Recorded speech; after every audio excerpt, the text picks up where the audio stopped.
सातारा जिल्ह्यातील जावळीने देशातील पहिला दारू दुकान मुक्त तालुका होण्याचा मान मिळवला होता। त्याबद्दल अभिनंदन करून दारूबंदी मुक्तीचा जावळी पॅटर्न राज्यभर राबवण्याचा शब्द अजित पवार यांनी दिला होता।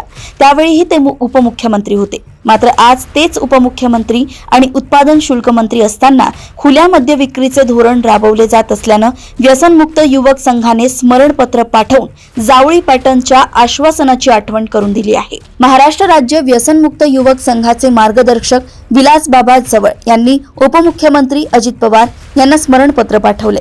देशातील पहिला दारू दुकान मुक्त तालुका होण्याचा बहुमान मिळवल्याबद्दल मार्च 2011 मध्ये आम्हाला पत्र पाठवून आपण अभिनंदन केलं होतं।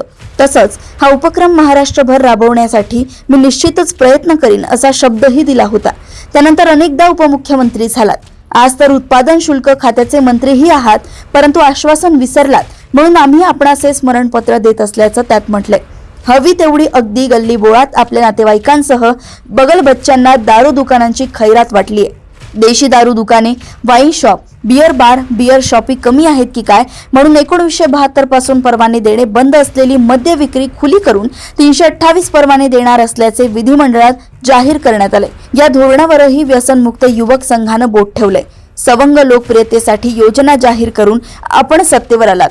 लाडकी बहीण योजनेद्वारे महिलांना प्रति महिना 1500 रुपये देत आहात, पण याच आया बहिण्यांचे संसार उद्ध्वस्त करण्यासाठी 328 दारू दुकानांची खैरात करून महाराष्ट्राचे मद्य राष्ट्र करू पाहत आहात। याचा आम्ही निषेध करत असल्याचंही स्मरणपत्रात म्हटलं गेलंय।